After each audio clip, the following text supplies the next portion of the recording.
Olá, estamos aqui com o Pode Conversar e você pode conversar e a sua participação é essencial para nós. Dê a sua opinião, interaja conosco, porque isso é muito importante para nós. E hoje nós estamos aqui com uma convidada muito especial que eu vou apresentar para você, mas já já ela vai fazer a apresentação dela, que é a Bispa Aderani do nosso ministério. Você sabe, o nosso Ministério Luz para os Povos dá muita oportunidade para a mulher. Nós somos pastoras, bispas, e a gente é tão importante como qualquer outra pessoa. E graças a Deus por isso. As mulheres são muito apaixonadas pelas coisas de Deus e trabalham com muito empenho. As mulheres são admiráveis na obra de Deus. E no caso da Bispa Aderani, eu admiro muito. Por quê? Porque ela tem um grupo de mulheres muito bom. E ela tem um grupo também de discípulas muito especiais, muito apaixonadas pelo Senhor. Então, nós vamos conversar sobre isso aqui, para que você também possa ser motivada a aplicar mais nas mulheres, tanto do seu setor onde você mora, como as mulheres da sua igreja, às vezes do seu trabalho. Então fique aqui conosco, porque vai ser uma conversa muito boa.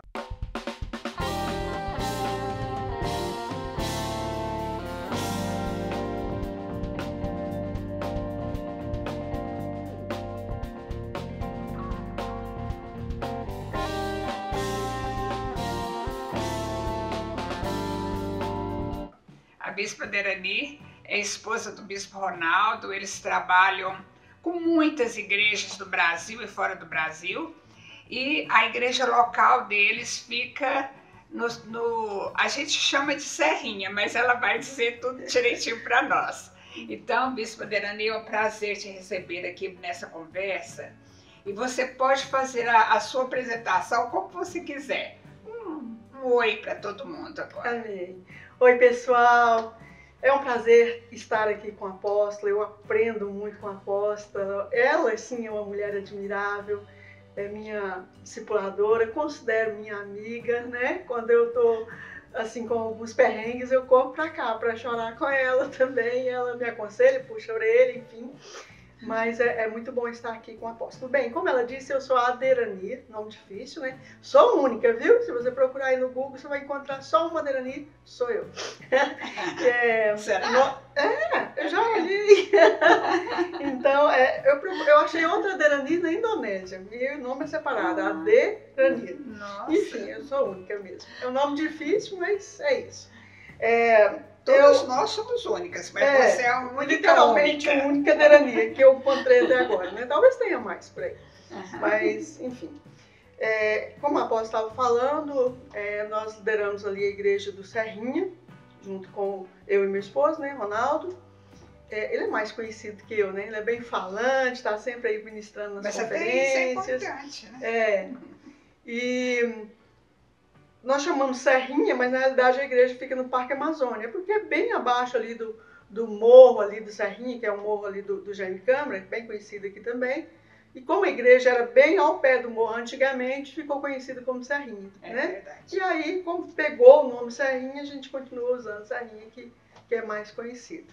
Nós estamos liderando ali, já liderávamos desde 94.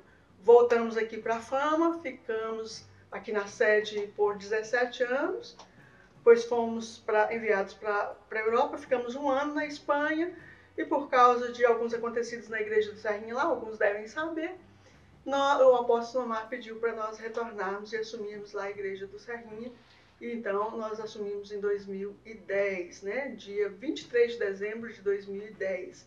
Então esse ano fará 13 anos que nós estamos de volta no Serrinha.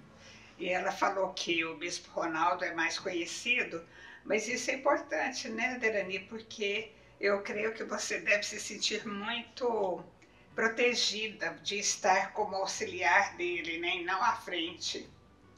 O Ronaldo é muito forte, né? Ele tem uma liderança forte, ele é muito forte na personalidade dele. E eu me sinto mais confortável mesmo de ser auxiliadora, sabe, apóstola? Eu não tenho...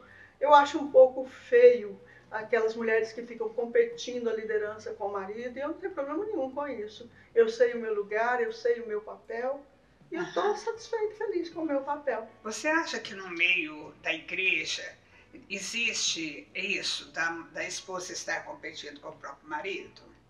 Eu já vi isso muitas vezes. É. Inclusive na nossa localidade, às vezes a gente tem que estar dando uma puxadinha de orelha, né, em algumas pastoras que discutem, né, e competem a liderança com o marido. Eu acho que isso acontece em muitos lugares, sabe, apóstola? Mas quando nós sabemos o nosso papel, nós sabemos o nosso lugar, nós sabemos para o que o Senhor nos chamou, sabemos a nossa identidade, né? Eu acho que isso é fundamental. A gente não precisa ficar em competições, não. E ter consciência de que os dois formam uma equipe divina, né? Para levar a obra do Senhor. Não é? Com certeza. E eu acho que essa coisa de competição não é de pessoas saudáveis, sabe? Porque se o relacionamento for saudável, o relacionamento do casal, quer ver o outro crescer, não é? E às vezes pode acontecer da mulher achar assim, mas eu não tenho voz, eu não estou sendo ouvida, eu não falo, eu não estou à frente, é só o meu marido que fala. Bem, na minha casa, como eu disse, o Ronaldo é muito forte, mas nós conversamos tudo antes, né? Então, mesmo as decisões mais importantes da igreja, antes ela passa pela nossa mesa, né? Ela passa pela nossa conversa, ele ouve a minha opinião, nós conversamos, e às vezes lá na hora de decidir, fica como ele que decidiu, ele que falou, ele que está à frente, e eu acho isso ótimo, eu acho que isso é honra, sabe? Mas eu quero dizer que ele não me ouviu e que eu não participei daquelas decisões. Eu vi uma definição de líder que eu achei muito interessante, que o líder é aquele que corre os riscos. E aí eu achei isso muito bom, porque no caso ele corre os riscos, mesmo você estando ali, participando de tudo, o risco fica por conta dele, né? Isso, às vezes foi eu que dei ideia, às vezes foi eu que falei, mas é para ele que vai lá e põe a cara, e se não der certo foi ele. Ninguém nem fica sabendo que foi eu. Mas eu quero, eu acho que muitas vezes nós vamos voltar na sua vida pessoal, porque isso aqui é uma conversa bem descontraída. Mas o que tem me chamado muita atenção ultimamente é o seu trabalho com mulheres, porque eu vi que na última reunião tinha um número, eu sei que a gente não precisa de ficar ligadas, nós não devemos ficar ligadas a números, mas é claro que isso chama a atenção da gente. E tinha quase 400 mulheres lá naquela reunião. E eu falei, a Derani é forte. Vamos conversar com ela para ela passar para as mulheres o que ela tem feito, como que tem chegado lá e como tem sido o trabalho dela. Então eu acho que você pode começar falando qual o formato que você tem adotado para que o trabalho dê tão certo e esteja atingindo tantas mulheres da igreja. Amém. Olha, apóstolo, de fato eu fico um pouco até constrangida quando a senhora me convidou para falar disso, porque eu acho que ainda há uma grande caminhada aí pela frente. Graças a Deus por isso. Ainda temos muito que alcançar. Como a senhora falou, na nossa última reunião, no caso a reunião da Luz Mulher, que é a reunião geral com todas as mulheres, né? Nós havíamos colocado 380 cadeiras e depois tivemos que colocar mais 2 fileiras, então provavelmente nós deve ter dado 400 ou até passado um pouquinho, que é o normal das nossas reuniões, é nessa faixa mesmo, 300, 350, 400, às vezes dependendo da época, férias, alguma coisa assim, diminui um pouco, mas já tem sido crescente as nossas reuniões, né? Bem, a senhora perguntou a que se deve. Eu quero colocar a honra também para minhas discípulas, para a equipe, né, do Serrinha. Nós temos uma equipe de pastoras, no caso hoje são 12 pastoras, né, não não nada místico com o número, mas talvez até uma coincidência ser 12. Também, né, temos uma herança aí do G12 ainda, né? Ainda temos essas nomenclaturas. Então, né, essa equipe, eu trabalho com elas e trabalho com o discipulado. Então, a reunião da Luz Mulher, que acontece a cada 2 meses, né? 2 vezes no semestre, no caso, elas são resultados do discipulado, do trabalho de discipulado da equipe, tanto eu com elas, quanto elas com suas equipes também. Olha aí, que tremendo. Você falou uma palavra mágica aí, sabe? Discipulado. Porque ainda tem muitas pessoas que não querem trabalhar com esse sistema de discipulado, mas é o sistema que Jesus deixou, né? Com certeza. E foi o que ele nos disse para fazermos. Isso. Ele disse para fazermos discípulos. Às vezes o que tem aconteceu muito no passado, talvez aconteça ainda, e por isso algumas pessoas ficam amedrontadas com a palavra, é porque às vezes nós, no passado, preocupamos muito em fazer discípulos nossos. É verdade. E a nossa preocupação é em fazer discípulos do Senhor. Isso. Esse é o nosso desejo, essa é a nossa missão, fazer discípulos de Jesus. Foi isso que ele chamou, né? Quando Jesus falou, ide fazer discípulos de todas as nações, batizando-os em nome do Pai, do Filho e do Espírito Santo, ele não falou, ide e fazer discípulos para vocês. É discípulo para ele, é discípulos do Senhor, né? Que seguem os ensinamentos dele. Exatamente. E houve durante um tempo uma má compreensão de tudo isso. E talvez isso tenha bloqueado alguns. Mas nós precisamos fazer discípulos do Senhor.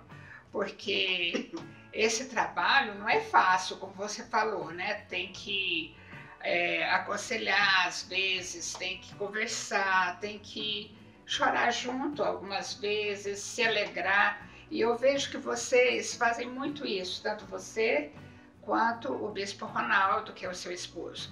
Vocês viajam com os seus discípulos. Isso, não é? Viajamos. Então, a gente gosta, são os nossos amigos, né? O nosso grupo de discipulado não é só uma equipe de trabalho. São os nossos amigos, né? Onde nós comemoramos os aniversários, viajamos juntos. Nas nossas viagens de férias, a última, uma caravana. 125 pessoas numa viagem de férias, né? Não por toda a nossa equipe, porque alguns precisam ficar na igreja para cuidar, enfim. Mas acaba vindo os outros discípulos deles, né? E é bom que as pessoas queiram estar com a gente. Eu fico maravilhada com isso, porque quando você viaja junto, você mostra quem você é realmente. Porque naqueles dias que você passa junto, tudo aparece ali.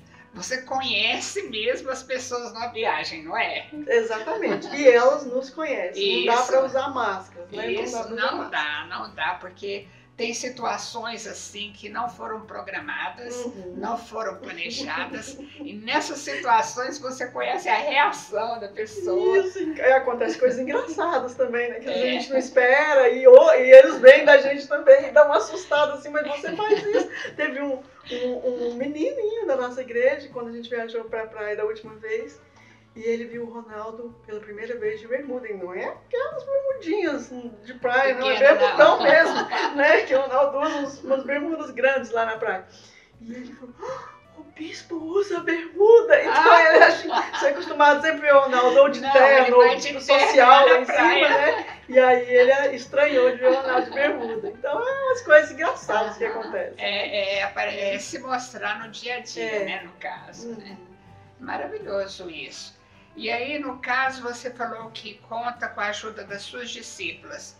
Há uma distribuição de tarefas ou é natural porque elas já têm as suas discípulas e vocês ajuntam? Como que é isso? Bem, como eu falei para a senhora, como a nossa reunião acontece 4 vezes no ano e somos 12, eu faço essa divisão de 3 para cada reunião. Então eu coloco assim, elas vão estar me ouvindo aí, vão descobrir agora o segredo, né? Mas eu faço assim, como às vezes tem algumas que têm uma liderança mais forte do que as outras, então eu coloco uma mais forte em cada equipe e outras 2 ou uma, né? Porque a maioria delas são fortes mesmo. Sim. Quando eu falo forte, é forte na liderança no sentido de Tem mais de liderança, proatividade. Né? Talvez Isso, a palavra certa seja essa, proatividade. Então, às vezes eu coloco ali duas mais fortes com uma que é mais tímida, vamos dizer assim, né? Vou usar dessa forma. Todas são bênçãos, todas são apaixonadas pelo Senhor. Mas aí eu coloco, então, essas três para liderar a reunião. Nossa última reunião agora, no caso, foi a pastora Bruna, pastora Graciele e pastora Nayara. Todas três bem fortes. Sim. A Graciele, como estuda, está fazendo faculdade, já no final, mais corrida, então não teve tanto tempo para estar tão à frente, mas se dedicou também com esmero, né? Ela se empenha, como é uma vez só, acabam se empenhando. Então, nessa dinâmica, elas organizam a reunião, toda a logística da reunião, se tem que ter lembrancinha, se vai ter lanche.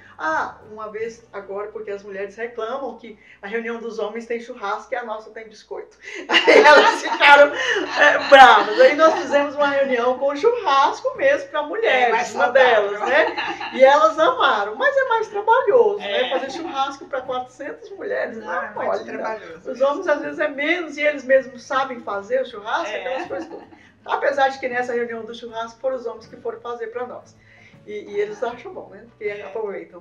Mas, então, quando essa logística da reunião, essa equipe prepara. Só que não é só as três. Né? No caso, cada uma delas se empenha de levar também as suas discípulas a trabalhar. E o que eu vejo bom nisso, também, é que se uma tem, vamos supor, 20 discípulas, 20 assim, mais, né? Às vezes, na descendência delas, elas põem todas para trabalhar também. Às vezes estão ali na recepção, às vezes estão confeccionando uma lembrancinha, no louvor, todas participam.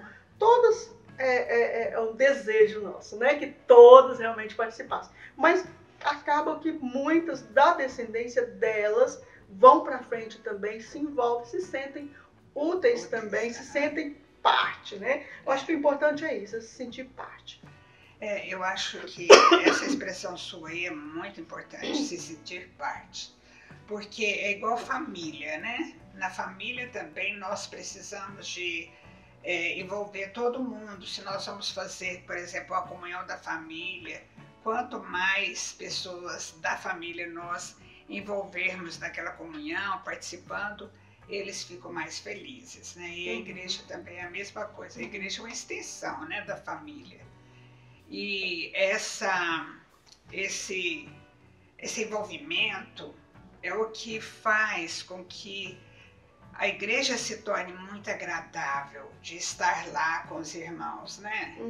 Nós somos seres grupais, nós gostamos de estar em grupos, porque nós somos... A gente tem essa necessidade, né? Até os animais gostam, você vê que os animais andam em grupos. Porque todo ser vivo, assim, todo ser do mundo animal gosta de estar em grupo. E também os homens. Hoje nós vemos que os costumes têm mudado muito e as pessoas têm se isolado muito. E isso tem gerado, talvez isso esteja contribuindo para depressão e outras enfermidades. Falta de agrupamento, falta de se sentir troca, pertencente, né? De se sentir pertencente. Essa sensação de ter e pertencer é muito importante para nós, né? E isso na igreja faz uma diferença. Então, às vezes você vê aquelas igrejas no estilo de outra época que tem o pastor lá, um pequeno grupo da liderança e uma igreja enorme com pessoas que ninguém sabe o nome. Não é? Agora, quando tem esse sistema de discipulado organizado, existe uma liderança que conhece todo mundo nos seus problemas, nas suas habilidades também, e isso faz uma diferença muito grande, né? Com certeza, apóstolo, com certeza. E é isso que você faz, né? Nesse sentido, nesse estilo que você trabalha. Nós procuramos sempre estar focado no discipulado. Nós acreditamos muito, eu acredito muito no discipulado. Eu fui formada no discipulado, não é? E eu acredito muito no discipulado. Então, assim, a gente trabalha antes, né? A gente está aqui falando especialmente da Luz Mulher, que é a nossa reunião maior, mas todo o nosso trabalho está focado em discipulado. Então, as nossas reuniões, se é para as minhas reuniões particulares com elas, é para trabalhar a questão do discipulado, é claro que sempre centrado na palavra de Deus. Né? Porque o que vai transformar não é a minha opinião, não é o que eu penso, não é querer que você seja igual a mim, mas é voltar-se para a palavra, para o que a palavra está dizendo, seja para o seu casamento, seja para a criação dos seus filhos, ministerialmente em especial, porque são, no meu caso, todos pastores. Então, é o ensino da palavra aplicado à sua vida, àquilo que você está fazendo. Né? Isso eu acho fundamental. E você falou assim, alguma coisa aí que eu fiquei pensando. Bom, durante a sua vida, você teve uma profissão Sim. bem diferente do que é ser pastora, né? O pessoal acha que é bem oposto, né? Mas conta para nós, como que era a sua vida profissional, assim. Bem, fui, né, por 25 anos, escrivã de polícia. Polícia Civil. Algumas pessoas nem sabem muito a diferença de Polícia Civil e Polícia Militar. Algumas pessoas ainda perguntam assim, você usava farda? Não, era civil. Mas alguns não fazem essa diferença. Né? A Polícia Civil é Polícia Judiciária, Polícia da Investigação, enquanto que a Militar é ostensiva.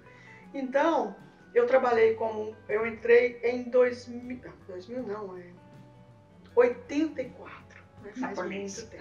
Na polícia, como escrivã de polícia, trabalhei em vários órgãos, departamentos dentro da polícia, trabalhei em delegacia por muito tempo, trabalhei em casa de prisão provisória. Nesse tempo da casa de prisão provisória foi um tempo muito produtivo, assim, porque eu pude evangelizar muitas mulheres ali, né? Trabalhava com presidiárias, depois trabalhei muito tempo também na delegacia, no atendimento ao público mesmo. E, por fim, trabalhei num programa chamado Programa Escola Sem Drogas, que tem dentro da Polícia Civil, que é um trabalho de prevenção a drogas nas escolas. Trabalho fazendo palestra, falando dos malefícios, né, das Então, você drogas. acha que o seu trabalho contribuiu para a sua vida ministerial? O conhecimento, quando você dava palestras, essas coisas assim? Sim, porque eu sempre fui uma pessoa muito tímida, ainda sou. Né? Mas a gente procura vencer, a gente luta, né? Eu sei que a senhora também tem um pouquinho disso, já me falou. Nossa, demais. Né? Eu acho até que eu sou muito parecida com a senhora, né? Eu tô sendo usada aqui, né, gente? Fico feliz. Então, assim, eu era muito tímida e na polícia tendo que trabalhar com atendimento. Logo, no meu primeiro departamento era atendimento ao público. E acaba você tem que falar, você tem que perguntar, você tem que conversar com as pessoas. Você vai se desenvolvendo um pouco, né? Então foi uma luta a minha vida toda contra a timidez. Ainda luto com isso, porque às vezes eu fico, né, intimidada diante de algumas situações. Acho que todos nós, diante de algumas situações novas, inesperadas, a gente fica intimidado com o novo mesmo. Mas, então, me ajudou sim, me ajudou bastante aquela coisa, principalmente assim, você é uma autoridade nesse lugar, né? Uhum. Eu fui criado numa família muito pobre, a caçula de 8 irmãos, de uma família da roça, que sempre aquela coisa assim, você não pode, você não dá conta, você não... Sabe, aquela coisa assim de... que te desanima quando criança e você cresce acreditando. A sua autoestima não fica baixa e tudo. Mas aí você vai trabalhar na polícia e o tempo todo você é lembrado que naquele lugar você é autoridade. Né? Você é autoridade. Às vezes tinha que baixar um pouco a bola, né? Porque às vezes chegava na delegacia e conversava com o Ronaldo dele. Você não tá na delegacia, você tá na sua casa. Então, às vezes a gente tinha que baixar um pouco a bola mesmo, né? Mas eu acho que isso serviu sim para firmar, né, para reconhecer a autoridade, o lugar que a gente está, né, o lugar que estamos em Deus, né, isso independente da profissão, nós precisamos a cada dia saber para o que Deus nos chamou e tomar posição naquilo que Deus nos chamou. Lembrando que o nosso tempo é agora, né, apóstolo? É verdade. Agora fica uma pergunta que todo mundo deve estar fazendo assim: será que ela tem arma? Será que ela tem porte de arma? Você tem porte de arma? Não, já Você tive. protege seu marido? Olha, pode deixar, nós estamos me achando, mas eu estou aqui, ó, com a minha Aposto arma. eu tenho isso, você não acredita? Meu Deus, a gente, 25 anos na polícia, você pega manias. Então, assim, eu só sento virado pra porta porque a gente aprende isso, né? Eu não sei, não, eu só sento em qualquer lugar. Eu já olho logo onde que eu vou ficar perto da porta, porque a gente aprende a olhar para a porta, se está entrando alguém, se alguém é ameaçador, se precisa correr para proteger alguém. Então, aquilo fica muito na mente da gente, né? Então, assim, eu tenho porte de arma, mas eu não tenho arma. Por opção, né? Eu poderia ter, mas não quero ter, não acho necessário ter. Agora, essa questão da senhora falar assim de proteção. Gente, às vezes, em algumas situações... E o Ronaldo é muito protetor, né? Ele é muito, assim, como eu disse, forte, acho que não tem outra palavra. Ele é muito protetor também, mas em algumas situações eu tomo a frente assim. Uma vez mesmo nós achamos que tinha uma pessoa dentro da nossa casa, né? E porque chegamos, encontramos o portão aberto, algo assim. E achamos que tinha alguém da nossa casa e ele falou, espera aí fora. Eu já fui entrando na frente, eu falei pra você esperar lá fora. Mas aquela coisa, aquele instinto que a gente aprende, né, de proteção, acaba que persegue um pouco a gente. É interessante isso. Mas você também, agora mesmo, você falou sobre intimidação. Foi bom você falar essa palavra aí, porque eu vejo assim que muita gente não consegue liderar assim um pequeno grupo ou até discipular alguém, porque se sente incapaz, se sente intimidado com qualquer coisa. Às vezes o adolescente também, ele se sente muito intimidado. Nós vemos muitos adolescentes que são muito desinibidos, mas tem outros que são muito inibidos e se sentem intimidados, com medo de conversar com uma pessoa adulta. E o que você pode trazer de palavras assim, que pode levar as pessoas a saírem dessa intimidação? A decisão de sair.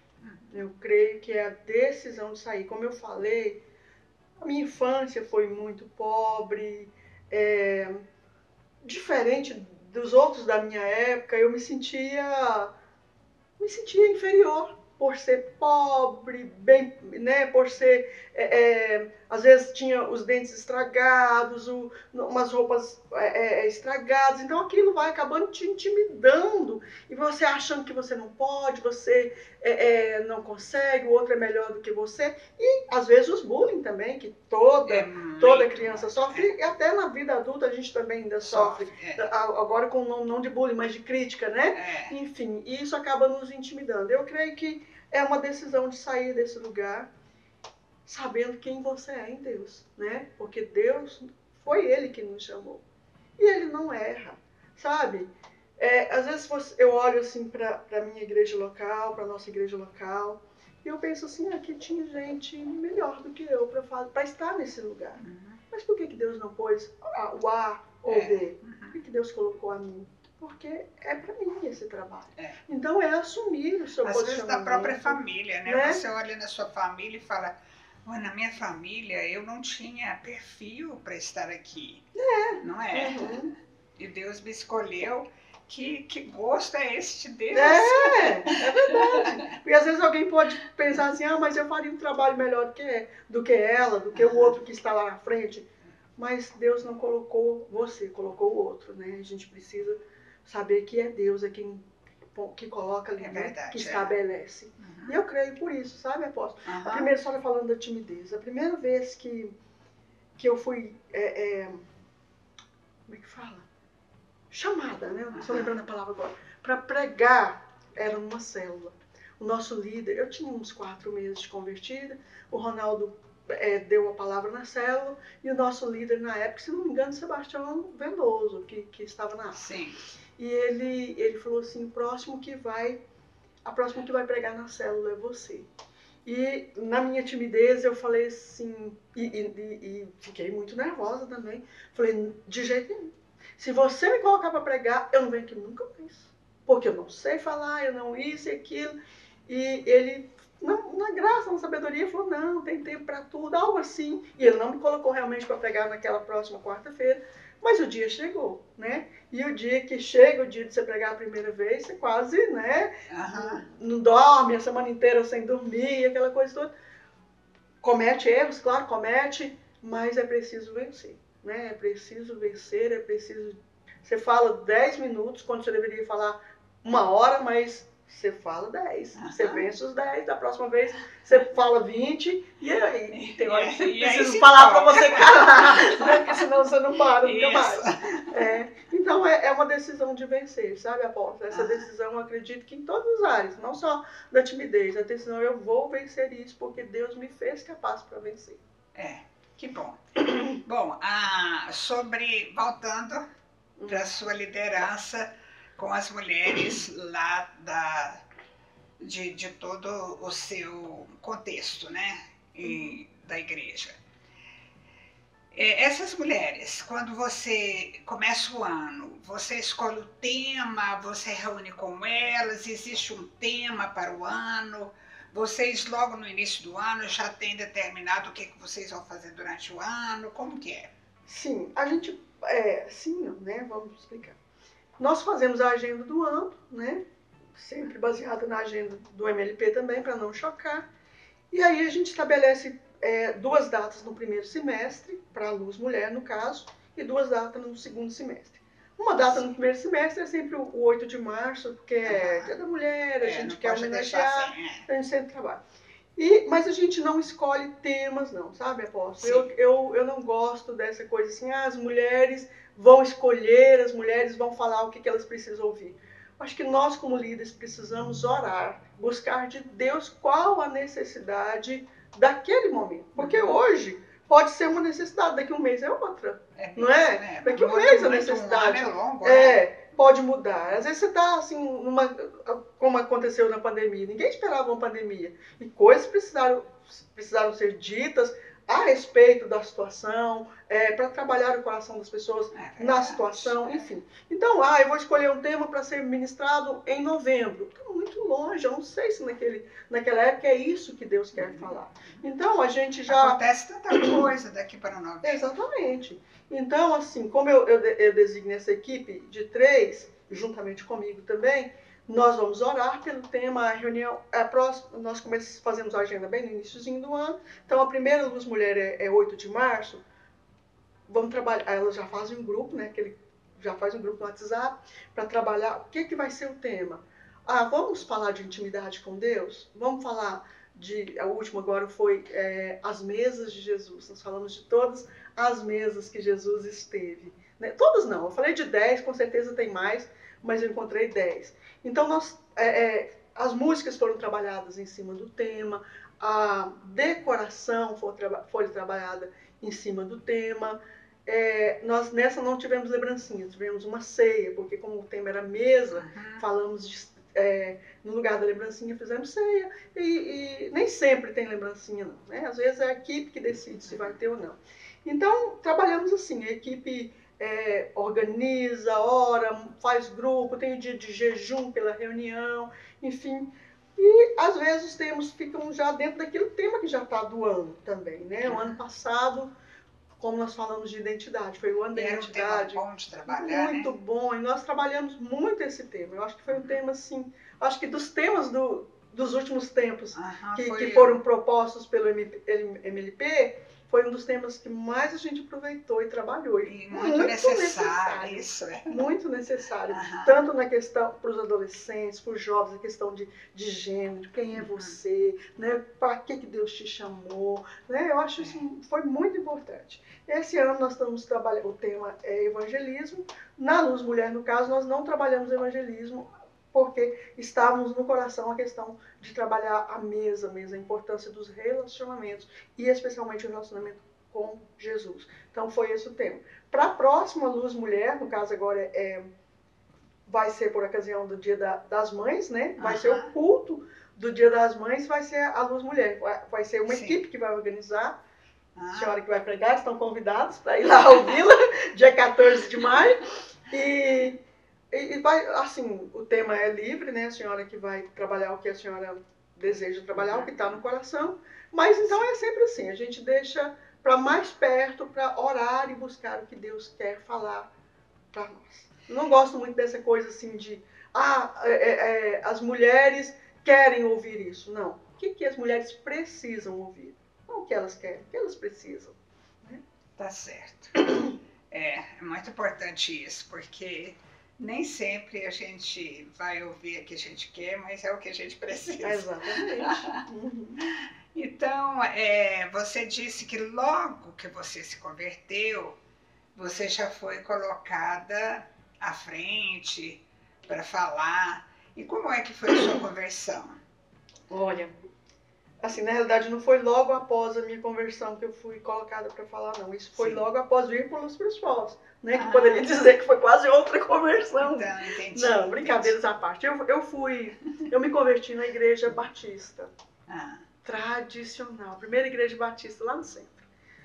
Me converti aos 19 anos. Na realidade, eu tinha acabado de fazer 19 anos. Eu faço aniversário 29 de setembro, eu me converti 2 de outubro, 3 dias depois, né? Tinha acabado de fazer 19 anos. E eu costumo dizer assim, que no ano, como Uzias falou, né? Uzias não, é Isaías. Isaías, lá no capítulo 6, ele fala assim, no ano da morte do rei Uzias, eu vi o Senhor, né? E eu falo, no ano da morte da minha mãe, né? Eu vi o Senhor. Porque minha mãe, ela não gostava de crentes e eu tinha um anseio, sabe, apóstola? Muita gente detestava crente, vem e converte e tal. Eu não sei porquê, mas eu já tinha um anseio pela palavra de Deus. Quase 40 anos atrás. Nesse ano faz 40 anos que eu me converti. Dia 2 de outubro de 83, então 2 de outubro desse ano fará 40 anos que eu me converti. Sim. Então imagina uma menina, 19 anos é uma menina, na época eu não achava que era tão menino, né? Mas 19 anos hoje, olhando para trás, é uma menina, né? Uma menina de 19 anos se converter sozinha na família, 40 anos atrás, uma família grande, numerosa, crítica, mas eu me converti ali, fui para o Senhor, porque eu tinha um anseio pelas coisas do reino, sabe? Mesmo não conhecendo, naquela época, eu conhecia algumas pessoas da Assembleia de Deus, tinha um colega na escola que era de uma outra igreja congregacional, mas assim, eu ouvia muito pouco da palavra de Deus, mas o que eu ouvia me atraía. Então eu via o pouco que eu conhecia da palavra de Deus, pouquíssimo, eu via que era muito diferente dos valores do mundo. E os valores do reino me atraíram. Então quando eu tive a oportunidade de ir pela primeira vez numa igreja evangélica, no caso foi a Igreja Batista, nesse dia 2 de outubro, eu ouvi a palavra e falava assim dos valores do reino e dos valores do mundo, a diferença dos valores, e os valores do reino me atraíram. Então já são quase 40 anos aí nessa caminhada, né? Que a palavra de Deus, na realidade, diz que nós estamos numa corrida, né? Você decidiu e foi lá visitar a igreja? Não, eu tinha uma colega de trabalho que era dessa igreja e ela me convidou para ir com ela. Né? Ela não pregou para mim, sabe? Ela era um pouco tímida também, e ela me convidou para ir à igreja. E eu quis ir, eu tinha um desejo. Minha mãe, que sempre falava que não ia aceitar que a gente fosse crente, e como ela já tinha morrido, né? Ela morreu no início de 83, eu não vi impedimento. E eu falei, eu vou à igreja, e na primeira vez que eu fui, eu recebi Jesus como Senhor. E já vão fazer 40 anos nessa caminhada. Sim, que tremendo. Você sabia o que você queria, Sabia o que eu queria. É claro que nesses 40 anos, né, principalmente na época de mocidade, ainda solteira, eu não fui tão firme, né? Tive lá os deslizes, tive os embates, né, de uma jovem, né? Outra até estava conversando essa semana sobre isso. Um dos primeiros desafios foi a solidão, né? Para quem estava acostumado a namorar, sair, as festas, as coisas, e agora de repente a igreja era tudo diferente, né? Agora tinha que terminar o namoro misto, né? Porque era um namoro com uma pessoa que não era cristã, na realidade era até espírita na época, então assim, ou a igreja ou o namoro, na realidade era Jesus que eu queria, não era nem igreja, mas eu optei por ficar com Jesus e deixar o namoro de lado, né? E foi difícil aquilo, porque quem estava acostumada a, a sair, a ter uma vida social agora, né? Da época, né? Na época eu não falava balada, na época eu falava discoteca. Faz tempo, hein, gente? Mas aí agora eu troquei todo aquele ritmo para um outro ritmo. Aí eu tive o desafio da solidão naqueles primeiros anos, né? E depois, quando conheci o Ronaldo, ele não era crente, me casei com uma pessoa não crente, tive esses desafios ele terminou no início. Com o outro que não era e arranjou. É porque ele me deu uma enganadinha no início, sabe, Apóstolo? Ele foi para a igreja, depois é que ele saiu. ele foi lá para a igreja, conheci, me passou o melzinho na boca, depois me levou para o mundo de volta. Mas, graças a Deus, eu pude decidir e voltar para o Senhor com o tempo de ter uma família em Deus. Ai, que bênção, né? Muito bom. É bom saber a história, né? É muito bom, porque tem tantas pessoas que estão ainda vivendo esse momento de transformação, né? E às vezes ela pensa, eu não vou conseguir. E ela vê que você também passou por esse momento e vai conseguir. Agora, voltando para o seu trabalho, você acha fácil esse trabalho de ser pastora? Você gosta de ser pastora? Eu estou chamando de trabalho, eu sei que isso é um chamado, que é um sacerdócio, mas também as pessoas veem isso como trabalho, porque afinal de contas a gente trabalha muito. Apóstolo, olha, é claro que tem os desafios. É claro que tem dias que a gente, sendo sincero, dá vontade de chutar o balde. Né? Não sei se a senhora já teve isso, mas eu já tive nesse tempo todo, né? São 30 anos de ministério. Tem dia que a gente fica um pouco desanimado, mas quando a gente olha para o que Jesus fez por nós e o que Ele nos chamou para levar a palavra dele, e a palavra que transforma, a palavra que liberta, a palavra que muda vidas, que muda famílias, que muda almas, como mudou a minha, né? Eu era uma pessoa depressiva, eu era uma pessoa desistida, e o que Deus fez na minha vida. Então, eu considero, sim, um privilégio poder falar da palavra de Deus, poder trabalhar para o Senhor, sabe? É como eu disse antes, né? Às vezes tem dias que é difícil, tem dias que a gente fica aborrecido com algumas situações e tudo. Claro, sim, eu acho que em todo lugar tem, independente de ser pastor, se você, lá na polícia também tinha isso, né? Ai, que vontade de sair desse lugar, que vontade de deixar esse trabalho, não é? Mas nada é tão gratificante quanto fazer a obra de Deus, seja como pastora, tendo um título de pastora, sendo como um líder de uma célula, sendo como uma discipuladora, sabe? Às vezes você está ali, você está só ensinando uma pessoa, você não tem título, não tem nada, mas você está ensinando a palavra, e a palavra vai transformar, não é você que transforma, e nem você tem que ter essa pretensão de querer transformar a vida de ninguém, porque nós não transformamos, quem transforma é a palavra. Eu tenho absoluta certeza disso, eu vi isso na minha vida, eu vejo isso quando a palavra vai entrando e a palavra vai transformando a vida das pessoas. Não há nada mais gratificante do que isso. Verdade. Não há. E como você mesma, porque nós temos a nossa natureza. Às vezes eu costumo comentar que o maior inimigo nosso está dentro de nós, que é a nossa natureza, e a gente tem que lutar muito. Você enfrenta isso ainda hoje, lutando com você mesma? Sim, eu enfrento, apóstolo. Eu enfrento isso, assim, aquele dia que você, principalmente assim, quando você trabalha com alguma coisa ou com alguém, né? Especialmente com pessoas, né? Você trabalha com pessoas e você demora para ver o resultado que você quer ver no seu tempo. E você demora para ver o resultado na vida de pessoas, e você fica um pouco desanimado, e você olha para você mesmo e você pensa que é você. Né? Contrário do que eu acabei de falar, quem faz é a palavra, né? Mas aí você pensa que é você que não está sendo capaz, é você que não está qualificada para aquilo ali, é você que não soube o que dizer ou o que fazer em determinada situação, por isso que você não viu o resultado que você queria, e você acaba olhando para você mesmo e achando que é você. Mas aí é nessa hora que você tem que pensar, fiel é o que nos chama, o qual também fará. Ele chamou, ele vai fazer, não é?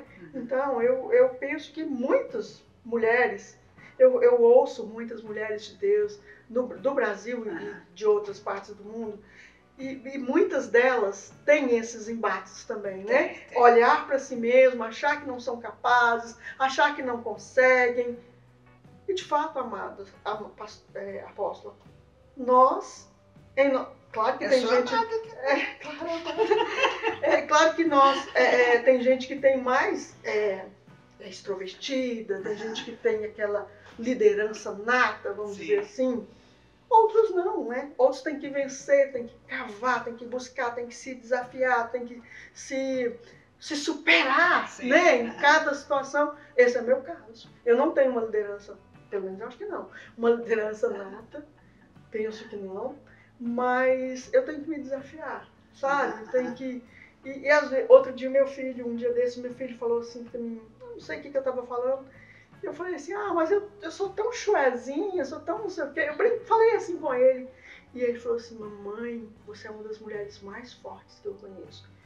E eu falei, é mesmo? Fala de novo. Fala outra vez. Porque às vezes a gente mesmo não vê isso em nós, sabe, apóstolo?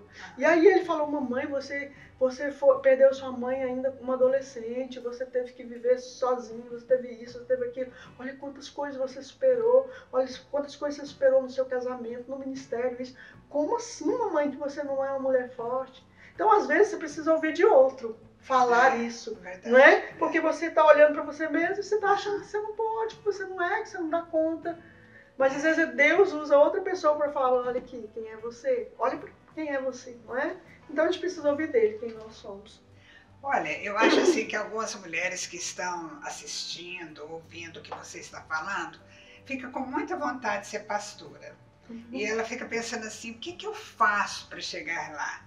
E o que você poderia dar de pista para essa mulher chegar lá, caso ela tenha esse anseio no coração? Olha, muito mais do que desejar um título, nós precisamos entender o comissionamento de ser uma pastora. Né? O que é pastorear? Pastorear é estar lá à frente, no púlpito, pregando. Será que é isso? Porque muitas vezes, muita gente quer isso. Mas essa é a parte fácil. Essa é a parte fácil do pastoreio. É o filé, né? É o filé, estar lá no púlpito pregando. Essa é a parte fácil. Pastorear é o dia a dia, é o cuidar, é o olhar nos olhos da sua ovelha e saber que algo não está bem. Né? Às vezes a gente pergunta assim, Ronaldo faz isso muito. Tá tudo bem?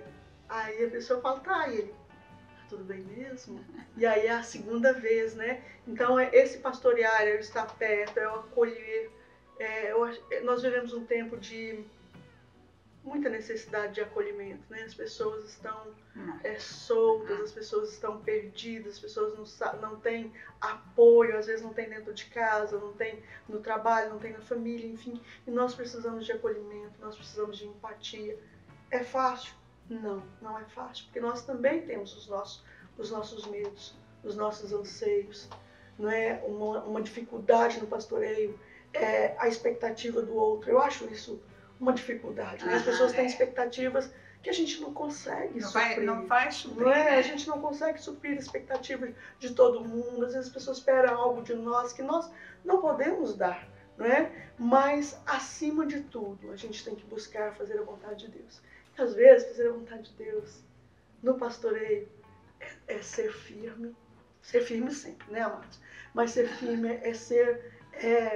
com ternura, né? Uma firmeza com uma firmeza com ternura, porque é um desafio, viu? É um desafio muito grande ser firme e ser terno ao mesmo tempo. Até parece contraditório. Isso é uma das coisas mais difíceis, né? Mas às vezes a gente precisa dizer não é assim, você tem que sair desse lugar, você tem que mudar a sua atitude. Isso é cruz, né, amados? Porque cruz não é só eu ficar calado, cruz não é só eu falar, tá bom, tudo bem. Não, cruz é eu falar assim, você precisa mudar. Tomar decisões. Cruz também é isso.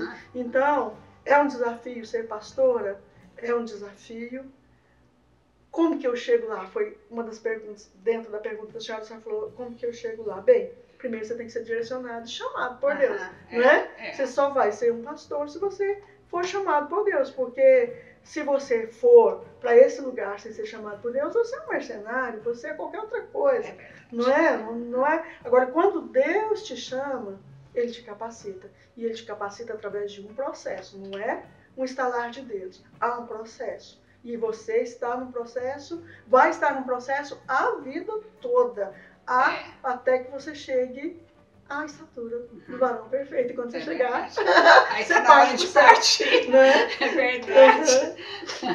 Então, assim, é um desafio, sim, mas acho que não tem coisa mais prazerosa do que você poder ser usada por Deus. Seja como pastor ou... Não precisa do título, enfim, não. Você pode ser uma pastora sem ter título, amém? É mesmo, é verdade.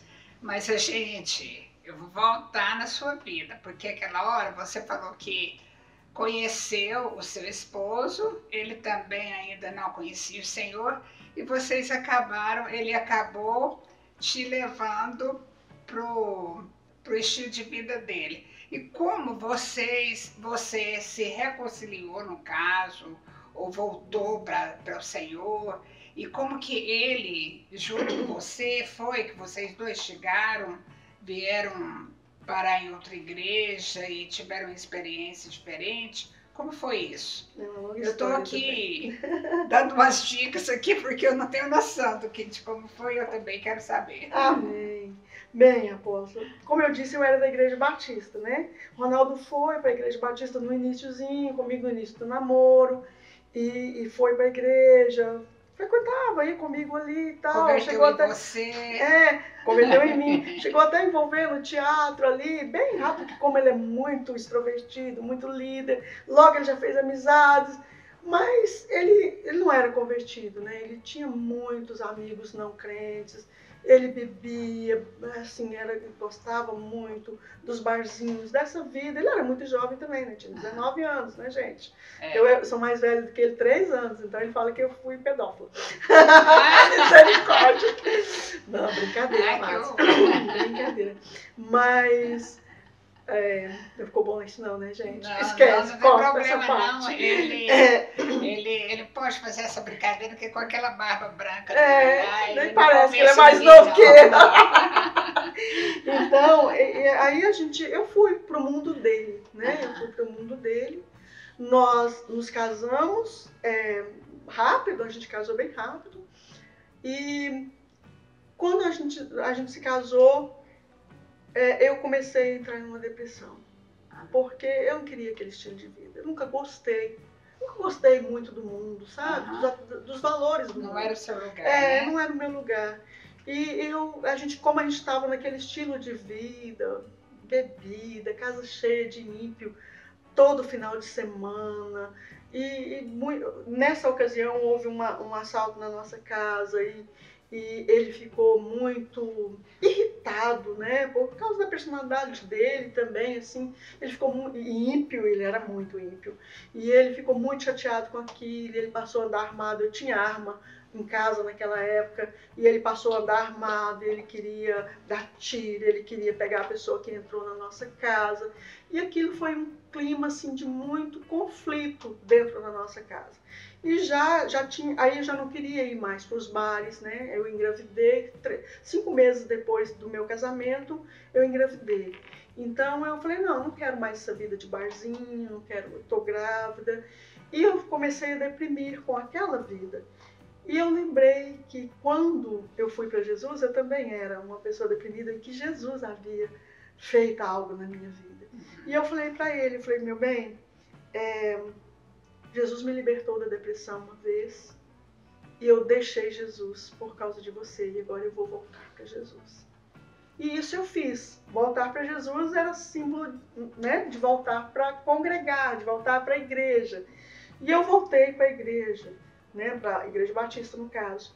E ele começou a implicar comigo. Então ele falava assim para mim, se você for na quarta-feira, quando chegava no domingo, ele falava assim, se você deixar para ir na quarta, eu vou com você. Só que chegava na quarta, ele falava assim, se você deixar para ir no domingo, eu vou com você. E isso foi ficando, e o tempo foi passando, ele não ia dia nenhum. Até que eu decidi que eu falei, não, eu vou. Se você não for, eu vou para a igreja, sozinha. E comecei a ir, era ruim, era de ônibus, era longe. E eu voltei a congregar. E eu me lembro quando eu chegava em casa, por volta de 9h30 da noite, assim naquela época, E ele implicava, porque ele estava sozinho em casa, ele queria a minha presença, queria o jantar, enfim. E ele começou a falar comigo, ou a igreja ou eu. Me lembro bem disso, dessa frase, ou você escolhe, ou a igreja ou eu. E naquela noite eu falei assim para ele, nem a igreja e nem você. Eu escolho Jesus. Eu escolho Jesus. E essa tem sido, só uma pausazinha aqui, essa tem sido a minha vida, escolher Jesus diante dos embates. E tem sido a melhor escolha, escolher. E aquela noite, então, eu disse para ele, eu escolho Jesus. E eu decidi firmemente. O meu entendimento de conhecer e de escolher Jesus naquela ocasião era escolher a igreja, era escolher congregar. Eu não tinha uma igreja que era onde de você recebia. né? Mas era onde eu recebia, onde eu conhecia, onde eu sentia paz, né? Vinda da palavra de Deus que era ministrada. E ele foi vendo a diferença na minha vida. Eu comecei a ficar mais calma, a depressão foi se dissipando. Guardou né? a arma. Guardei a arma, né? Então, assim, fiquei... E aí ele foi vendo aquilo. E como ele estava naquele conflito, né? Por causa do assalto, aquela coisa toda, ele ficou mais vulnerável. Mas não por isso, por causa das orações também, né? Eu comecei a orar por ele, orar e jejuar. E aí eu me lembro que tinha um casal aqui da Luz para os Povos na época era o Paulo Henrique Celeste e o Pedro Meister, que não era daqui, mas foi o Pedro Meister. Ele havia conhecido o Pedro Meister um ano atrás no aniversário de uma amiga minha, porque o Pedro Meister era da Igreja Batista, minha amiga também era de lá, de outra Igreja Batista, não a minha. E o Pedro Meister conheceu o Ronaldo, deu uma carona para ele na época, e ele gostou muito do Pedro Meister. E aí essa minha amiga, que sempre me perguntava como que estava o meu casamento, que ela era super contra eu me casar com ímpio, né? E quando ela perguntava como é que estava o meu casamento, eu falava que estava bem. Mas chegou uma hora que eu falei para ela, não, tá bem, tá péssimo, tá horrível, nem sei se eu vou continuar casada. E aí ela sugeriu desse casal, que era o Pedro Meister e a Valquíria, que a senhora conhece, né? Era o bispo do ministério, jubilou agora recente. E ela sugeriu deles irem na nossa casa, fazer uma visita para nós. E eu orei, conversei com ele aceitou a visita. E o Pedro Meister foi na nossa casa, junto com a Valquíria, o Paulo Henrique e a Celeste, foram os 4. Foi dia 29 de julho de 89, dia do aniversário apóstolo. E esse dia, 29 de julho de 89, o Ronaldo se converteu. Né? E como o Pedro Meister era batista, mas não queria levar ele para batista, porque nem ele gostava de lá, né? E aí não gostava mesmo, tanto que veio para Luz para os Povos depois. E aí ele falou, não, você não vai para a minha igreja, você vai para a igreja do Paulo Henrique, que era aqui. E eu nunca tinha vindo aqui, mas eu tinha um amigo na faculdade que era o Edson Martins, né? O Edson da Sheila. E ele falava muito de Jesus por Ronaldo e falava aqui da igreja também, da Luz para os Povos. Então eu já tinha ouvido falar e eu tinha muito desejo de conhecer. E eu falei para o Ronaldo, vai ser lá a nossa igreja. Porque a gente ficou entre a igreja batista dele, do Pedro Meister, a igreja batista que eu frequentava, e aqui, que a gente vinha para conhecer. E eu já sabia que a gente ia ficar aqui. Na primeira vez que eu entrei, eu já sabia que aqui era o nosso lugar. Então foi no domingo seguinte, depois do 29 de julho, eu não lembro o dia, mas a gente veio pela primeira vez na Luz para os Povos e a gente está há 34 anos na Luz para os Povos. Que bênção, né? Que história boa. Muito bom de ouvir a sua história. Agora eu queria que você... A conversa está ótima, sabe? Muito bom mesmo. E eu gostaria que você deixasse uma palavra para as mulheres, principalmente, né? Eu sei que tem mulheres, crianças, adultos, jovens, homens assistindo. Mas eu queria que você desse uma palavra de ânimo para as mulheres, pastoras que estão iniciando um trabalho com mulheres na igreja, ou uma mulher que não é pastora, mas trabalha com mulheres às vezes na empresa, ou em qualquer outro lugar. Amém. Olha, amadas, comece pelo discipulado. Comece pelo início. Né? Não queira ver algo muito grande logo de início, porque se você quiser, você vai se frustrar. Porque há um processo, há uma caminhada, não é? Como eu disse, eu não acho que nós somos grandes, né? Mas nós estamos caminhando e o desejo não é um número, o desejo é ver vidas transformadas, sabe? O mais importante é isso, é você ver vidas transformadas. Então comece discipulando, comece com o grupo, com seu grupo, sua equipe, né? Se você é pastor, especialmente no interior, às vezes você não tá em contato aqui com as nossas igrejas aqui, com o seu discipulador mais de perto, com a sua cobertura. Mas comece com o seu grupo, discipulando, ensinando a palavra, né? E motive o seu grupo a trabalhar junto com você. Porque se você for fazer sozinho, pode ficar cansativo, pode ficar pesado, mas quando você tem uma equipe que te apoia, que sonha com você, né? Agora, sonde sempre, eu acho isso muito importante falar isso, sonde sempre o seu coração. Qual a sua motivação? Por que você quer ter um trabalho com mulheres? Por que você quer fazer isso ou aquilo? O que quer que seja, pergunte sempre qual o motivo por trás disso. Eu acho isso muito importante. Eu quero, acima de tudo, glorificar a Deus. A minha vida é para isso. Eu não tenho outra razão para viver se não for para glorificar a Deus. Então, seja o trabalho com mulheres, o grupo, seja as reuniões da Luz Mulher, seja a reunião no meu grupo de discipulado, seja uma reunião à mesa, como eu tive ontem a experiência da mesa com alguns grupos, que foi muito bom, inclusive. O que for que você for fazer, faça em primeiro lugar com o desejo de glorificar, honrar, exaltar o nome de Deus. A palavra de Deus diz assim, seja comer, seja beber ou fazer qualquer outra coisa, fazer tudo para a glória de Deus. Então, se você tem esse desejo no seu coração, com certeza, Deus vai te dar caminhos, Deus vai te capacitar para fazer. Né? Ainda que se você, olhando para você mesmo, você pense, não dou conta, eu não consigo. Ouça a direção de Deus e comece. Comece por onde? Pelo começo, né? Com uma, com duas, com três. Comece. E Deus vai te honrar e vai te capacitar. Amém? Que bom, muito boa a nossa conversa. Dá vontade de ficar conversando aqui muito mais tempo, porque é super edificante. Deus te abençoe muito, muito mesmo. E que a sua família, os seus filhos, os seus netos sejam ricamente abençoados por Deus. Muito obrigada, Darani. E obrigada a você também que está aí ligado conosco. Deixa o seu like, deixa o seu comentário, participe com a gente. Seja um contribuinte nosso assim, com os seus comentários, porque eu vou ter o máximo prazer de responder a sua pergunta ou interagir com você na sua opinião. Um abraço para você e estamos sempre aqui com pessoas maravilhosas na nossa conversa aqui, onde você pode conversar.